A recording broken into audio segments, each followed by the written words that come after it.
Thank you everybody for joining us at the Hawaii Women in Tech series, brought to you by the Hawaii Technology Development Corporation, Entrepreneur Sandbox, and the True Initiative.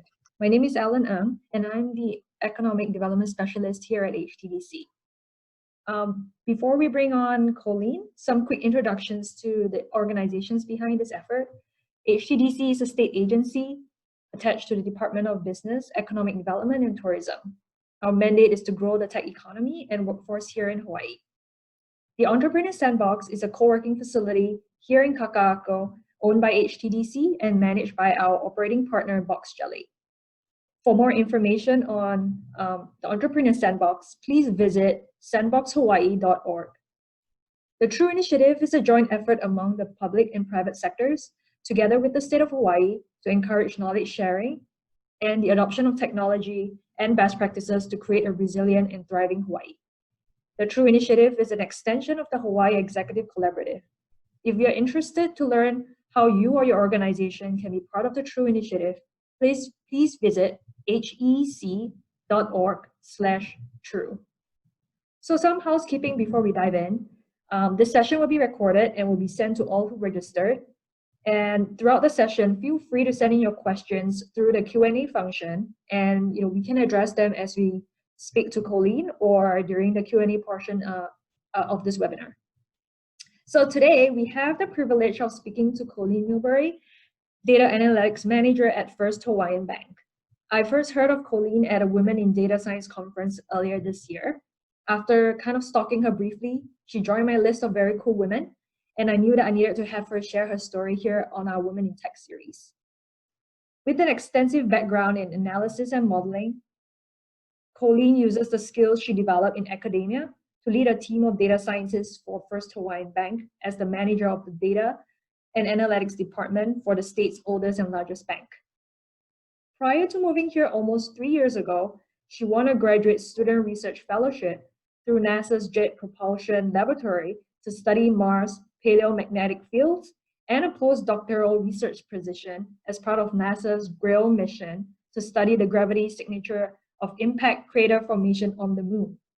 So that was a mouthful, but without further ado, I would like to welcome Colleen for taking the time to speak with us today. Colleen, you can turn on your video.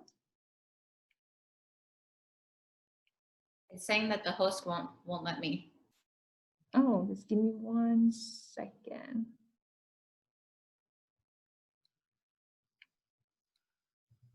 Oh, here you go. There we are. Great. Hi, welcome. Sorry for the technical difficulties. No problem. Thank you so much for having me, Ellen. I'm super happy to be here. Yeah, virtually. Yeah, I love your backdrop as well behind. Thank you. Maui. That was Halipia you mentioned? Haleakala, yeah. Okay, so yeah, pronunciation. So Colleen, let's get started today. Can you tell us, when I was talking about your bio and your background, there's a lot of words that I didn't really understand, and it's because you came from academia and you were doing a lot of cool stuff before you came to the bank. So can you tell us what you did in academia before you moved to Hawaii? Yeah, like you said, I had 2 main research projects. So for my dissertation, I got to study Mars, which is my favorite planet, of course. It's the first love of my scientific life. And I got to study its paleomagnetic fields. Mars used to have a dynamo, an internally generated magnetic field, but it lost it a long time ago. So I got to do research about that. And then I got really lucky and I had a postdoc on NASA's GRAIL mission, which orbited the moon. So I got to do impact crater formation as a part of the science team. Yeah, so that's really impressive. I wasn't that great at science, so props to you for that. I really want to talk about the skills that you got from academia and how you use that for your job at First Hawaiian Bank. But before we go there, can you just tell us, what do you actually do as the data analytics manager over at the bank? I answer a lot of emails and I do a lot of cat herding. But what I do is I manage requests for people want some information, and so I turn that information request into a SQL query, or I answer a question by writing a query. And most often these days, I now have my team do all the fun work because I'm too busy doing other stuff. I go to a lot of meetings, that kind of thing. Yeah. So what do you enjoy most about the job? There's so many things I enjoy about this job. I really like all the people that I've worked with. I have a wonderful team. All the bosses that I've had are wonderful. Other people at the bank. And they have a lot of opportunity for leadership, for people to develop their skills. And then they also have a lot of opportunities to give back to the community, which I really like because I really love this community. Mm-hmm. So I think in the last time we spoke, you talk about, things you enjoy in terms of problem solving, right? It's a large part of your job. Can you tell us a little bit about that aspect of it?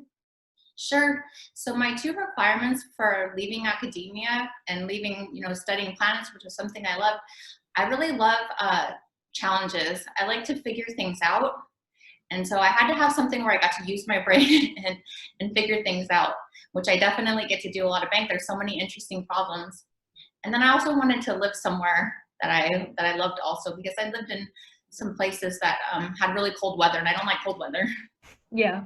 I know you shared with me, it was a really interesting story on how you ended up here in Hawaii. Can you share that with the audience? Sure.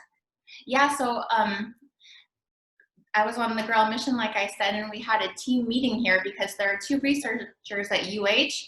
And so I got to come here and I just I fell in love with it. I was so sad at the airport. I was tearing up when I had to go.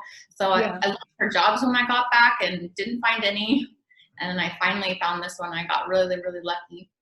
How long did it take you to, after you left, to come back here to Hawaii? So at least a year and a half.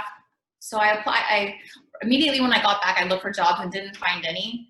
And then I got a different job as an assistant professor. And then that was coming to an end. So I looked for jobs again. And I found this one. Mm-hmm. I want to talk a little bit about that, but later. Before we go there, tell us, what are some of the biggest differences between academia and banking? You have been with FHB for 3 years now? Right? Yeah, almost 3 years. Yeah, so the biggest difference for me, which was kind of an eye opener, is that in the corporate world, I get a lot more. I feel more valued and more appreciated. It's just because of the nature of science. They're supposed to ask you questions and make sure and poke holes. You try and submit something for publication, and people want to make sure that it's true. So you get they tear you down a lot. But at the bank, I'll do an analysis or something, and I'll get some results, and people are really excited and really happy. So, and they say thank you, and it's just different by nature.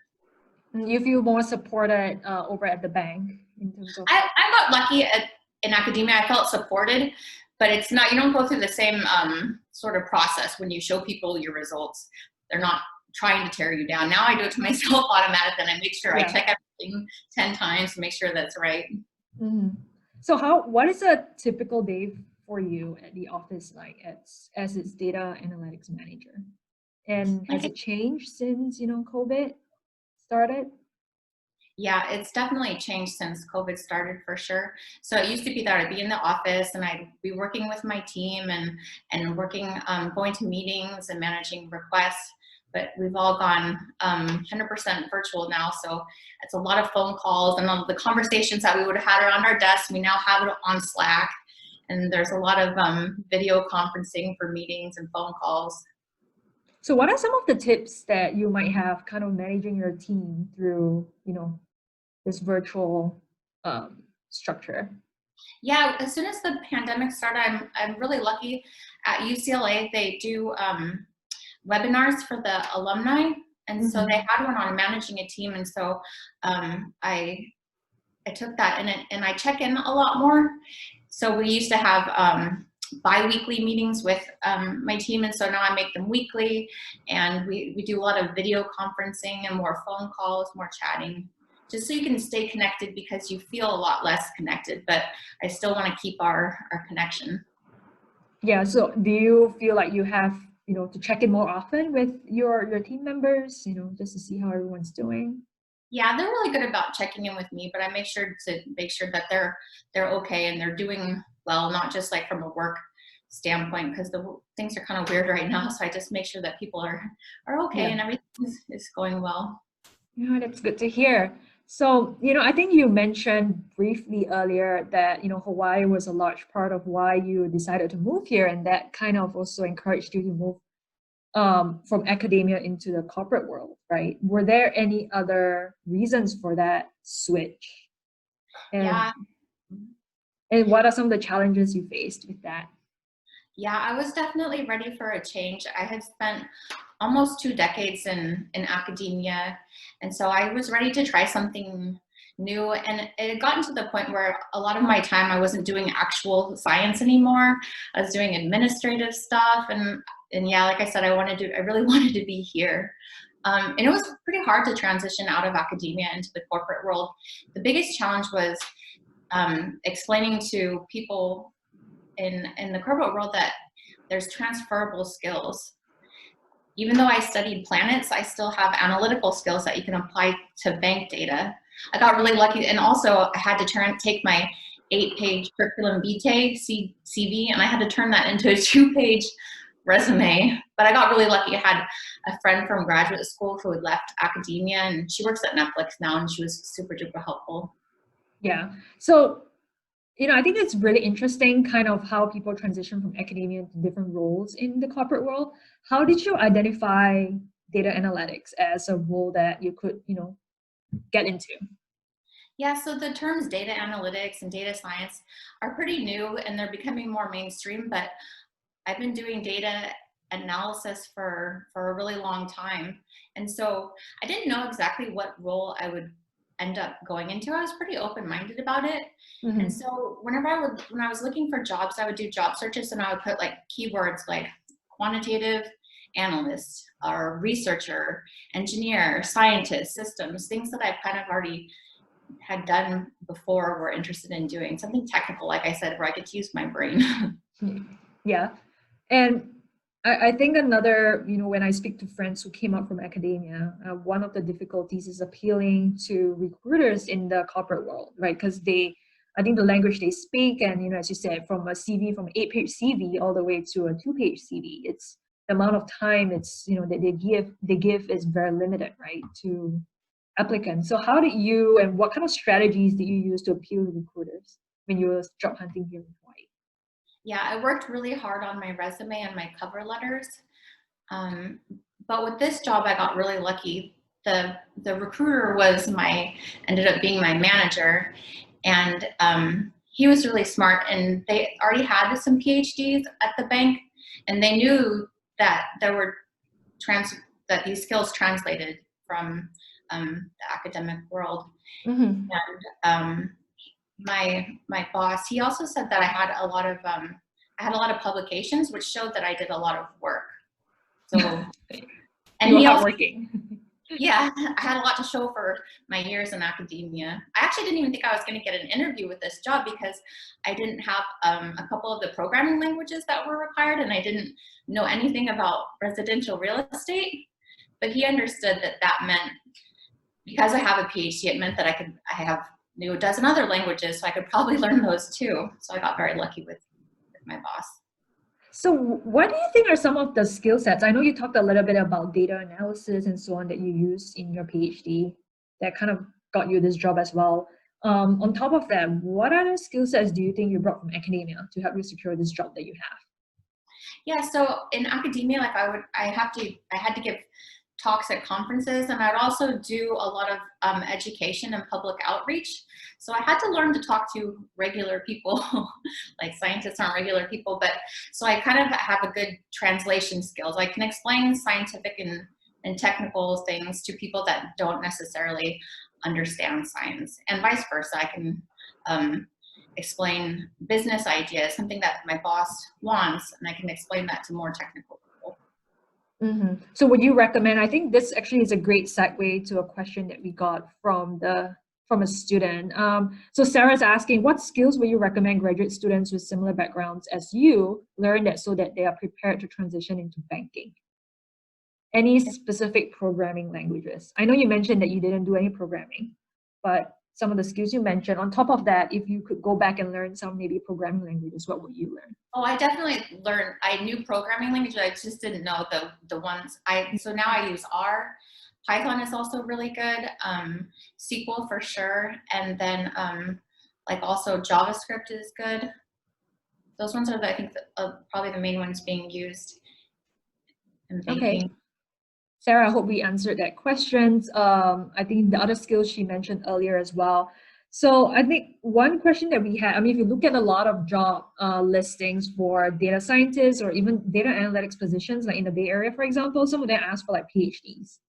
Do you think it's necessary? No, you definitely don't have to have a PhD to work in data analytics. But yeah, programming skills for sure, and just like a technical degree or technical experience is good. It doesn't have to be a PhD, but if you have a bachelor's degree like in computer science or physics or math, then that's helpful, because I feel like my undergraduate degree in physics helped me learn how to think and how to think through problems. So I have analytical skills. Mm-hmm. And I, it's just interesting because just I think a couple of days ago, someone was asking me, hey, would you use the term data scientist or data science and data analytics interchangeably? Is that something that is used loosely, or how are they different? Yeah, I think there's some differences, not huge. It really just goes to like skill or experience level. So data analysts can analyze data and gain some really valuable insights, but a data scientist can take it a little further and do some prediction, do some modeling with the data. Mm-hmm. Would you actually require more programming knowledge to be a data scientist? I think these days you pretty much have to have some programming skills, but there are so many ways you can learn it for free now, or for small fees. Are there any resources that you go to personally to learn programming? I had to learn mine the hard way through, I just learned it on my own by doing research. And then, but yeah, I mean, I've read books on it or taken online classes. Those are really helpful. Are there specific websites that you like that you would encourage people to check out when you come to I actually knew how to program already pretty well, but there's like Coursera, and then there's the Udemy, what is that one? That Academy, those ones are good. And then there's a lot of also, a lot of the Ivy League schools offer a lot of classes that they've taught online, and so you can go and Google search. That can really help. Call that our senior web developer, Google. So I think, since Colleen also mentioned Coursera, just a shout out. So HTDC has a workforce recovery initiative that we rolled out with Coursera. So it gives you free access to a lot of courses on Coursera. So, if you are currently unemployed, furloughed, and you need to upskill and learn something new, feel free to check it out on our website under the COVID tab. It's called Workforce Recovery Initiative. So let's go back to skill sets and attributes. Colleen. So, you have a great set of skills, right? What would you say would be the most valuable skill you have in your career right now? I think that being driven by results, I always focus on getting things done and making sure that because you can show that to people. You can point to it and say, look what I did. So I'm very much driven by results, but I recently got to attend through the bank. They sponsored the Hawaii Business Leadership Conference. And one of the skills that came up was having a high EQ and empathy. So I'm not perfect, but I really, I try to understand people, and I care very much. So I think that gets you pretty far. They were saying that's even more important almost than technical skills. Great. So I want to, kind of switch gears a little bit and talk about kind of the value of data.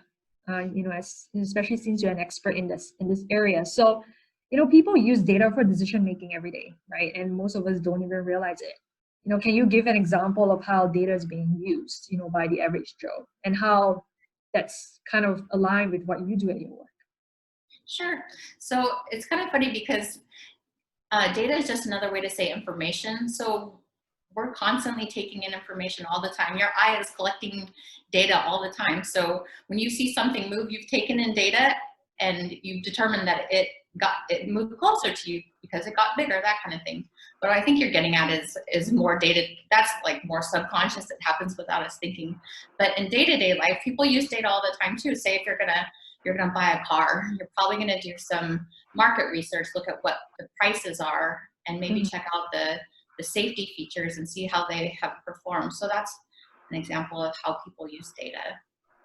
So I think kind of bringing that into the perspective of organizations, and even as part of my job, I hear from organizations who often struggle to appreciate or leverage the data that they're collecting. Can you give an example, of how you and your team bring value to your organization as the data analytics people? Yeah. So one of the first projects that I worked on when I started at the bank is that I developed software that calculates the compensation for people in our residential real estate division. And my boss told me that at a previous bank that it used to take some accountants like a couple of weeks every month to calculate their monthly compensation. And so it took me a couple of months to develop it, but now that two weeks every month is freed up, and I can click a button and it's done. And then there's a lot of times I'll say, oh, can you add this to it, or can you add that to it? If they had hired a vendor, they would nickel and dime them for everything. So it continues to pay off. It does take a little bit of time up front, but the work that we do can be used and applied to so many other areas. Once you write the code, you can use it for other things. Mm-hmm. That's super interesting. I think, in our previous conversation as well, we talked about, how you communicate the value of the team and the work you do to other stakeholders in the company, whether it's C-suite or so on, who don't really understand, they understand data is important, but they don't really understand what you actually do or what they can get out of you. So can you share a little bit about that, about how you communicate your value to other stakeholders in the company? Sure. It's a couple of different ways. Like I said, is results. If you have already done something, it's a lot easier for people's brain to connect to something that they would like to be done, even if they didn't know that it was possible. And more skills that I have developed is marketing. I have learned to, because I love data and I love science so much, and I see the good that it can do. So I try and do my best to sort of market data science to other people at the bank that maybe don't really know what it is. Mm-hmm. I think this is a good segue to a question from Fred. So Fred is asking, the bank has so many rules, right? So how do you convince, the people in your company to use open source technologies such as GitHub for data scientists, if you do use GitHub? And his other question is, does your team use a versioning tool to build software? Yeah, we use GitLab. So anytime we use open source software, it has to go through a process to make sure that's safe, because we definitely always want to protect our customers and our data. And so I have to write up a technical document that answers a bunch of questions, but I show all the areas that I've used it. So for example, I just go to the websites of the open source software and I show that, hey, look, this has been used by MIT. Look, this one's been used by NASA. And so you can bet that those are probably going to be safe. Yeah. They have their own security written into them. So you rely on, kind of showing how other larger organizations have also used those open source technologies, right? Yeah, even though they're open source, they're pretty widely used. Mm-hmm. I think another really interesting part of our conversation before was you talked about the difference between asking a question and specifying a problem, right? Because you had different stakeholders in your company coming to you with a question or coming to you with a problem, right? How does this affect how data is being presented? And can you give an example of that? Yeah, it can make a world of difference. For example, somebody can say, hey, can you go get me a list of all of the deposit checking accounts that have closed this year? And so I'll ask them questions and then I'll give them the list. But if you say, hey, can you tell me why all these people have closed their accounts? That's a completely different analysis. Mm-hmm. So is there a better way to do it? No, I mean, there's value in both of them. And in order to understand your data, you kind of have to do the reporting and sort of like the data analyst stuff. You have to see what insights it can tell you. Then that can inform what analysis, what type of modeling to do with your data. So they're both good. But yeah, if you ask a question, you will get one thing. If you ask for a list of information, it will be completely different. Or specifying a problem, right? I think you talked a little bit about that as well the other time. Yeah. So, I think in academia, we know that the ability to ask good questions is critical, right? So how does that apply to data analytics? I think asking questions applies to all of life, not just academia, but definitely in data analytics and banking for sure, because not asking questions can lead to miscommunications, which can lead to like headache and heartache.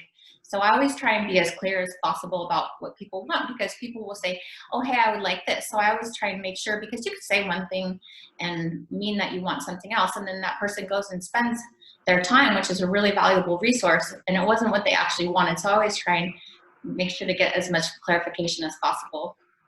Mm-hmm.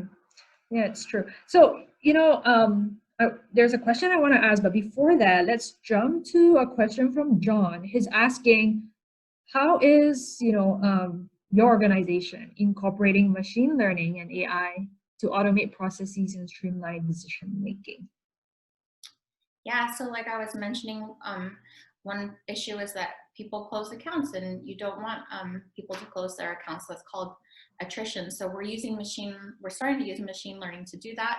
And there are other problems that you can use, like you can try and forecast like account balances for deposits, or you can use that for to figure out the value of an account or a customer.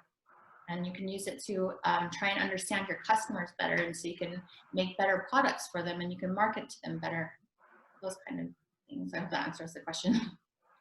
Yeah, I mean, you mentioned machine learning. Does you guys have like other components of AI as well built into your processes? We're just starting to get to the point where we're using that on our data, so we haven't built that out too much yet. When did you guys start using machine learning? I mean, I know it's still a pretty new concept for a lot of organizations. Yeah. Yeah, on my team, we started using it over the past year or so. Okay, cool. One thing I hear from a lot of organizations, they say, hey, we don't really do data analytics because we are too small, right? So do you think that makes sense? Do you think size matters when it comes to companies leveraging data? No, the most successful companies are data driven. And even if you have a product or a service that you want to offer, you can definitely use data. Like say you're going to start a company, you should probably do some research and look at like what your competitors are offering and try and figure out what they're not offering so that you can make that a service. And then you also want to figure out, oh, how much are they charging? And well, what can I charge for it? That's data analytics. People don't realize it, but yeah, you can use it for companies of all sizes. So for companies that don't have a lot of resources, right, to invest in the machine learning, AI, whatsoever, what is the best way you think they can approach data collection, data analysis, and so on? There's a lot of information that's available for free now. So say if you wanted to look at, like you're doing your market research, you can Google and get stuff from different federal or state, local agencies, and also just like, yeah, do a lot of Google searching. But there's a lot of information out there on the internet that's free. In regard to analysis, you could probably, there are a lot of vendors now that offer data analytics products. We haven't used any on my team, but for people that don't already have these skills, you can leverage that with your data. What are some of the, especially if they don't have resources like yourself to help them do the analysis, right? Are there platforms that you would recommend that they can easily? I really haven't used any yet, but I know there are a lot out there. Like we talked about Tableau a little bit the other time. Yeah, that's what I was gonna say. Yeah. You can use Tableau. I haven't really used that too much either, but yeah, it does some of the stuff for you. In Excel, even you can just plot data, just play around with it, and do some Googling too. You can like kind of like teach yourself a little bit too. Mm-hmm. So I think there are a couple of questions here, with regards to the job or the job management itself. But before I go there, I wanted to talk about the way you climb the ladder, in First Hawaiian Bank. So you started out as a quantitative analyst, and then you got promoted to a manager within, a span of a few years. What do you think are some of the qualities that you had that led to this promotion? I think there's a few things. I was very focused on results, so I had good results. And like I said, I like challenges. I like learning new things, and I also have some leadership skills too that my boss saw in me, and so I have that empathy and the EQ. But also, I let's see, what else was I going to say? Yeah, I forgot what I was going to. Lost my train of thought. It's okay. We can come back when you think about it. But I think this other question is a great segue. It's asking, what would you say is the most challenging part of your job or being a data scientist? It's pretty hard. One of the challenges I face is convincing people the value of data. I think that's hard. And then also just being a woman in tech. Like, there aren't a lot of, being a manager has challenges. Being a tech manager has different challenges. And then being a woman manager has another set of problems. So those are just some of the things that I face. Yeah, let's go, a little deeper into that. I know you manage a team of data scientists. How many people now on your team? There's 3 people that I manage. And you're the only female, right? You mentioned the other time? Yeah. So it's 50-50. 2 women, 2 men. So I also remember the last time we spoke, we talked about gender diversity, in a team. And it's something that the bank is also looking very closely at. Why do you think gender diversity is important? I think not only gender diversity is important, but also ethnic diversity. So since I'm a data person, I'm a data-driven person. Studies have shown that if you have gender diversity and also ethnic diversity, that you have more diverse opinions. People have different backgrounds, and that tends to drive innovation. If you have an organization where everybody thinks the same, you're probably not going to get a lot of new ideas. You want to have people to challenge your ideas and come up with new things that you maybe didn't necessarily think of. So I think another thing that's interesting, you mentioned in our earlier conversations, you talked about, when we asked you to be a speaker, you said that, you're really, excited because there aren't a lot of female tech leaders out there, especially here in Hawaii, right? What do you think we can do to make this better? Besides, of course, doing webinars like this. I think there's a lot of things we can do.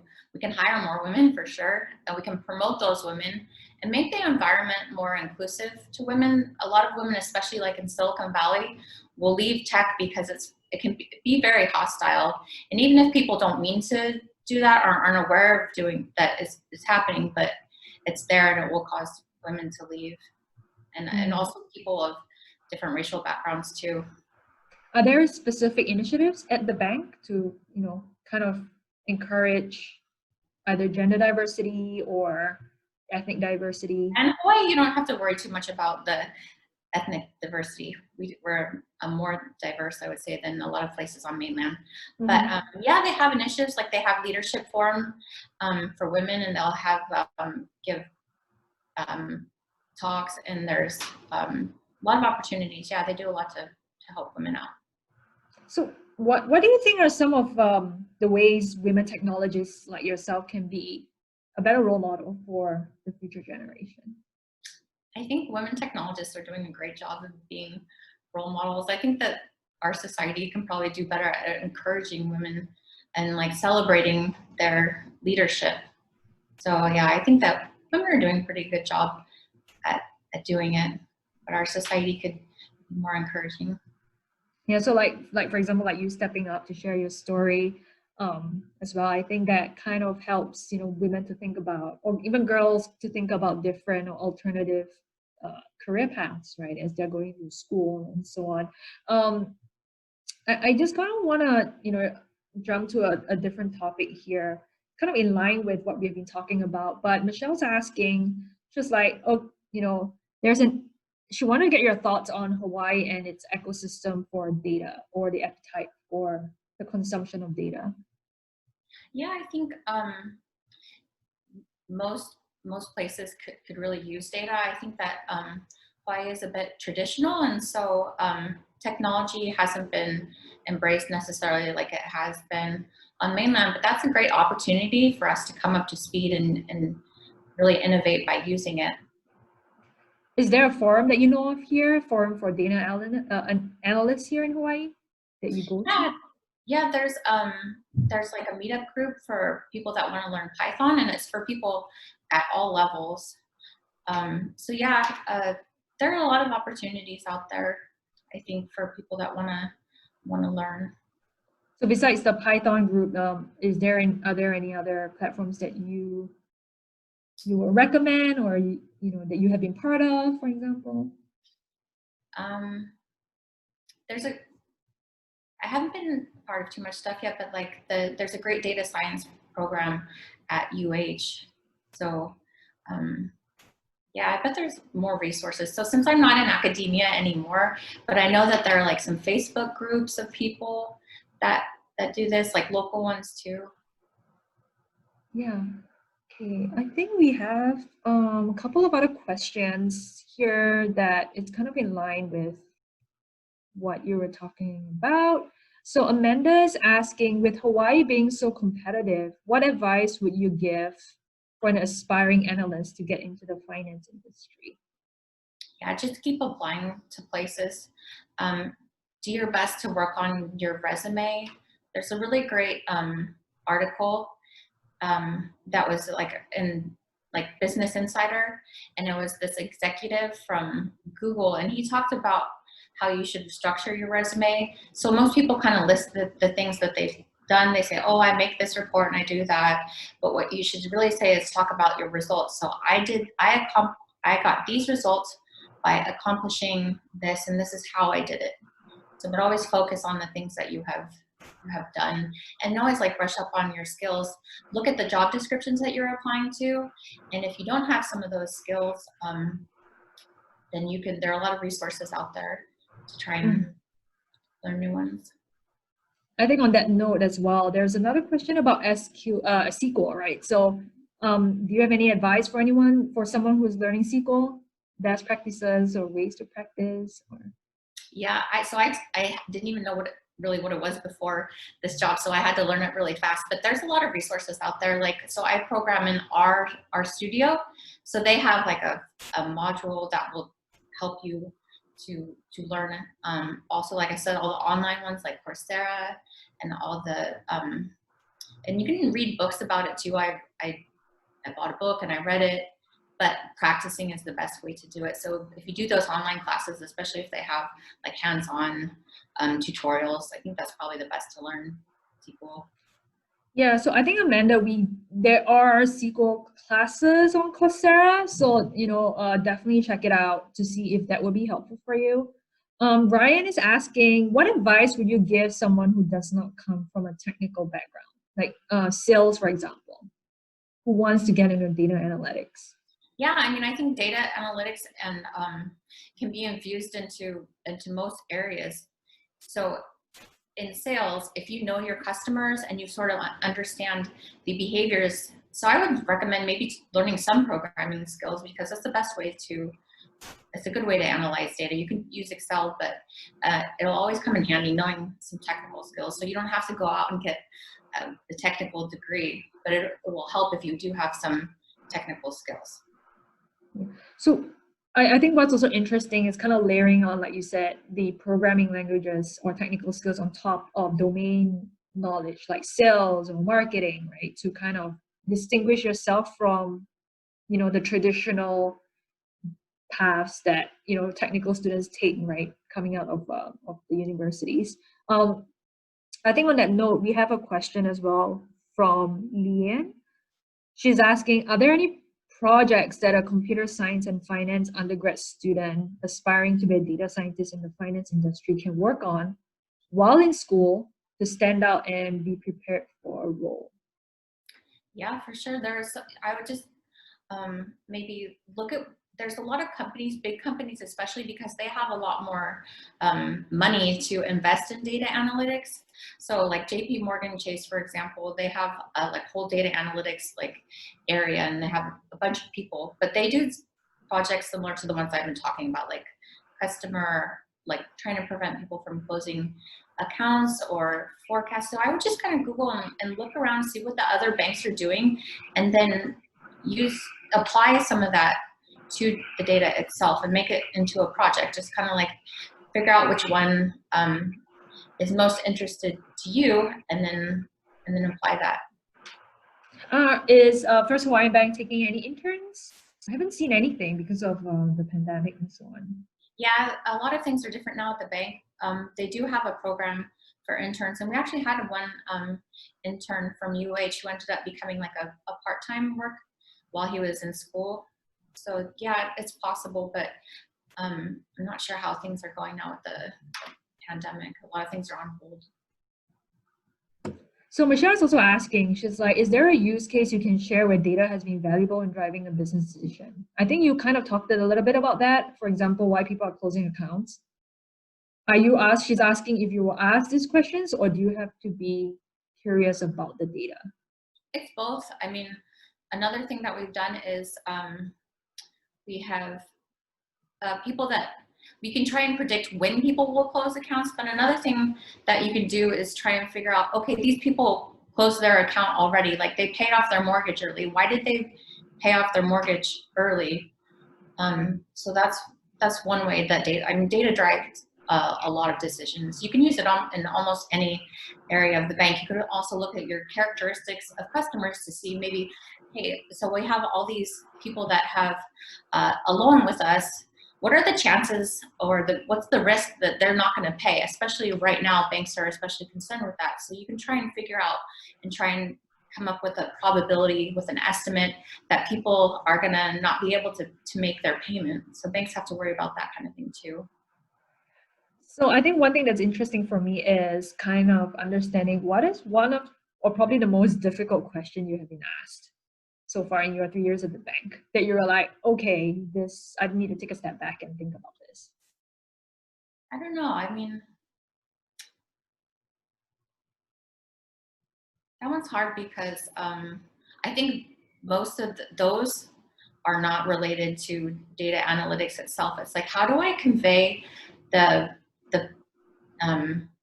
how powerful data and analytics can be for an institution, because a lot of people don't know. So it's because I love it so much. I think that everybody should know how wonderful it is. But if you don't do that, if you're in sales or you're in another area and you haven't necessarily been around to see results, so it's just been kind of showing people the power that it has. It's just taken me a while to sort of figure out what's the best way to do that, because I try it one way and then it's not as successful as I would have hoped. So I have to retrain my brain to try and think of another way to show it to people. But I think it's the bank is definitely making some changes and starting to be a lot more data driven than they have been in the past, which is exciting. Mm-hmm. So how do you keep up to trends, in data science? With all these changes that are happening, are there resources that you go to? Yeah, I mean, I like to read a lot of articles. I like to stay informed. So I'll read about the latest trends through articles online, different, like through LinkedIn, that kind of thing. Well, they'll publish what's the cutting edge, what are people doing? And I also have other people on my team that are very curious about what's being done in banking specifically, what's being done in computer science specifically. So it's really nice to have people around me too that are also very curious. This is also one of the skills that I have. I've always wanted to learn more and know more. I'm always very curious about things, and so are the people on my team. So we're always kind of sharing information like, oh, hey, did you see this? Did you read about that? So it's really great. Yeah, I know. I think I remember the first word you used to describe yourself when we met was you told me that you were really curious, right, about everything. I think Vince had a question for you. He's asking, does your job include analyzing bank fraud issues and phishing scams as well? Mine doesn't do that as much. Risk is a huge part of the bank, and people, also IT very much worries about phishing. But my team specifically is not focused on risk, but there are other areas that definitely do look at that for sure. Okay, great. And another question from Ryan. He's asking, how often is your team writing Python code versus simply running SQL queries? I would say that we write code. We're kind of half and half between Python and R. And so I would say at least 75%. You kind of write the SQL query to go and get the data, and then you use Python or R to analyze it and kind of work with it, because it's a lot easier to do it that way. Unless you love SQL, you could do it in SQL, but yeah, we use R and Python more. Cool. I just want to go to a slightly more lighthearted question. So what inspires you? And clearly you love Hawaii, how do you get through the day-to-day? Yeah, I mean, so I love working at the bank and I'm super happy, but I still have days where I get frustrated, but it's so nice. One of my favorite things about living here is like your background behind you, like I'll come, or mine behind me. It's like, I'll come and I'll see the sunset, or I'll see a nice rainbow, and it just kind of like helps me remember that it's okay. I'm going to figure out this problem. I'll work through it. So yeah. One question from Sarah before we go back to whatever we're talking about. So Sarah's asking, when you and your team develop code, do you all use an integrated development environment? If yes, which one? So we all kind of use our own either Anaconda or Jupyter Notebooks or RStudio, but we'll a lot of teams at the bank, we're getting closer to this, but they'll use GitLab for like version control and that sort of thing. Okay, I hope we answered your question, Sarah. There was another question that came in through the chat. What specific challenges have you faced as a female leader, and how did you deal with it? Yeah, being a female leader has a lot of interesting challenges, and so whenever I have those, I just try and use my EQ to try and figure out what's motivating people, and to try and figure out the problem. What's the root of the problem, so that I can go after it. And it's been nice since I've been with the bank. I'm starting to develop more of a network, so you can also go to friends, and I'll ask other people sort of what they have done to solve their problems. But I always try and attack it from an issue. It's a problem that I always try and have a positive outlook and try and just be creative and figure out ways to solve this problem. What's really causing this problem, and what can I do to have the best possible outcome for everybody to solve the problem? Mm-hmm. Great. And I think on that note, when you were talking about networking, within your organization, of course, with the whole pandemic right now, it's difficult to be networking, physically outside. But, do you think there are opportunities that people can still leverage right now to network, and how important do you think that is to, either kickstart your career in data science, or help yourself get to a different level? Networking is very important. And so when I started at the bank, I did as much as possible. Like I started going to that Python meetup group. I would talk to people in the bank, and I found out that there's Toastmasters, which was put on hold for a while, but now people are starting to realize that this is unfortunately not going to go away anytime soon. So people are starting to do a lot more things on video. There's a lot of meetup groups. So there's a lot of online forums where you can still see people face to face. And even though you can't see them in person right now, but I highly recommend joining these forums and groups and getting to know people and just finding out what they do, and they can find out what your interests are. And I think that's really helpful. Do you have specific forums that you like, or you would encourage people to check out? I think it just depends on your interests. So find the things that you're really interested in, and find groups. Like, so for me, I became a manager, like you said, fairly quickly.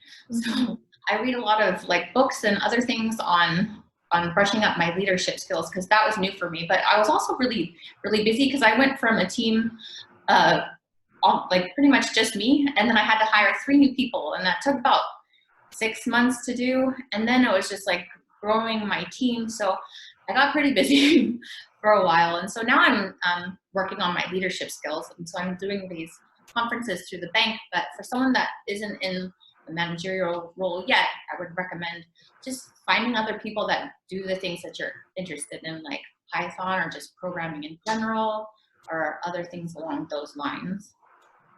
Great. So, you talk about different languages and a lot of different skill sets that you probably would have to develop to, kind of get into data analytics or data science.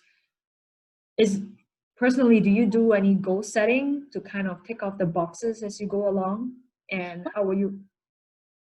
One thing I would say is if you have no programming skills, that's also fine. Don't be scared of it for a long time. I mean, until you program and get your first like hello world, it can seem very scary and like, oh my gosh, I don't know. Like I was terrified taking my first programming class at UCLA. I was like, I have no idea what I'm doing. And it was like new.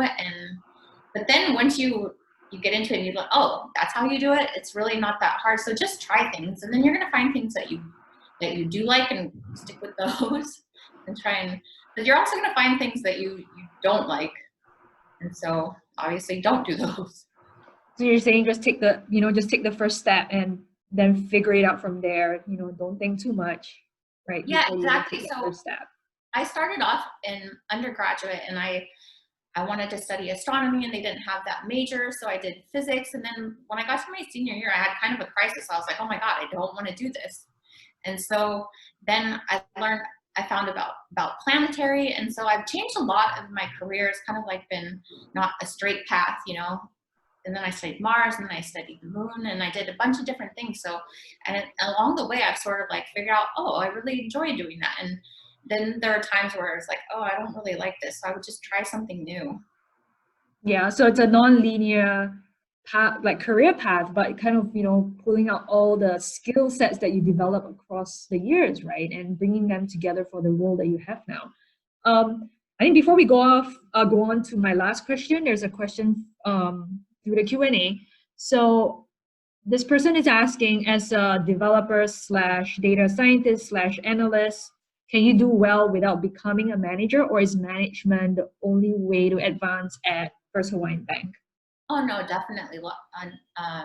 You don't have to manage at all. If you find something that you really like and you're really good at it, that is just as valuable, if not more, as being a manager. I mean, being a manager, being a leader is completely different than having a specific set of things that you're good at. So if you don't want to be a manager, you definitely don't have to. I don't recommend doing it if you don't want to. It's challenging, but I do recommend finding something that you like. I do like managing a team. Mm-hmm. So I think before we let you go today, that's what we do with every single woman in tech leader that has joined our series, is to ask you for one word that you would like to leave the audience with today. Yeah, I would definitely say persistence, because rejection and failure are a part of life for everybody. Can't even tell you how many times I've been rejected for things, but I don't really consider them to be failures because I didn't stop trying. I kept going. I didn't let it get in the way of achieving my goals. There were times when I cried about them, but I kept going. So I don't consider those to be failures because they all got me to where I am today. Mm-hmm. Great. So, it's persistence is the word for today. So I want to thank you, Colleen, for taking the time to speak with us. We wish you all the best in, your future endeavors, and we look forward to, having you contribute to the data science and data analytics community here in Hawaii. And we look forward to all the amazing work that you'll do at First Hawaiian Bank as well. So for all the attendees, this session has been recorded and we will share it with you. So keep a look on your inboxes. There is also a survey link in the chat box. So we would really appreciate it if you guys could complete it so that we can create better content for you going forward. Next month, we will be switching it up a little bit. I'm going to disappear again for the next month, and we will have Michelle Chong. For those of you who saw the session last month, Michelle was our speaker, and she's the director of the True Initiative. Next month, she'll be taking the hot seat, and she'll be hosting Adrian Chi from Central Pacific Bank, who will also share with you what her role in the organization is all about. So keep a lookout through HTDC's social media, our Facebook, our Instagram, or if you're on an email blast, you should be receiving information on that as well. So again, thank you so much, Colleen, for Thank you, joining Anna. us So nice today. to talk with you. Yeah, it was great. It was great talking to you and having you here today with us. Thank you. Thank you, everybody.